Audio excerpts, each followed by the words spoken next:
আপনারা অনেকেই জানতে চেয়েছেন ২০২৪ সালের ১২ই ফেব্রুয়ারি জাতীয় সংসদ নির্বাচনে বাংলাদেশে বসে কি অ্যাপে ভোট দেওয়া যাবে কিনা। পোস্টাল ভোট বিডি অ্যাপটি আসলে কি? এটি কি শুধু প্রবাসীদের জন্য, নাকি দেশে বসেও নির্দিষ্ট ব্যক্তিরা আবেদন করতে পারবেন?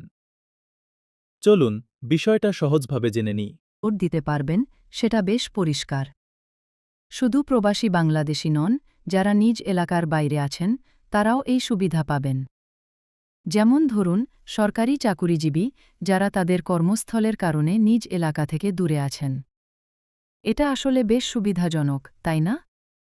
সবাই যেন তাদের গণতান্ত্রিক অধিকার প্রয়োগ করতে পারে। আচ্ছা, ভোট গ্রহণের দিনের জন্য আমরা নির্বাচনী কর্মকর্তাদের তালিকা তৈরি করছি। আইনি হেফাজ ব্যবস্থা নিতে হবে। তাদের ভোটাধিকার নিশ্চিত করা আমাদের দায়িত্ব। সবকিছু যেন সুষ্ঠুভাবে সম্পন্ন হয়, সেদিকে আমাদের কঠোর নজর রাখতে হবে। আসলে অনেকে ভুল বোঝেন যে এই অ্যাপটা সরাসরি ভোট দেওয়ার জন্য। বিষয়টা কিন্তু তা নয়। এর প্রধান কাজগুলো হল প্রথমে নিবন্ধন করা, এরপর আপনার ব্যালট ট্র্যাক করতে পারবেন, আর সবশেষে প্রার্থীদের তালিকা দেখতে পারবেন। বেশ সহজ, তাই না?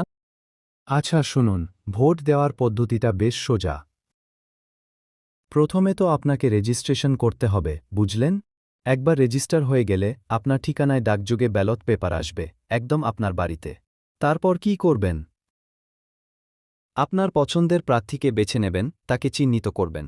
ব্যালট পেপারটা সাবধানে একটা ফিরতিখামে ভরবেন, ব্যাস, হয়ে গেল।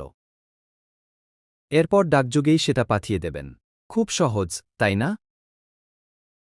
আমি আপনাদের মনে করিয়ে দিতে চাই যে এইবার সংসদ নির্বাচনের পাশাপাশি সংবিধান সংস্কারের প্রস্তাবগুলোতেও আপনারা হ্যাঁ অথবা না ভোট দিয়ে আপনাদের মূল্যবান মতামত জানাতে পারবেন। এটা সত্যিই একটা দারুণ সুযোগ দেশের উন্নয়নে সরাসরি অংশ নেওয়ার। এই ডিজিটাল উদ্যোগটি সম্পর্কে অন্যদের জানাতে ভিডিওটি শেয়ার করুন। আসুন সবাই মিলে একটি উন্নত দেশ করি। ধন্যবাদ।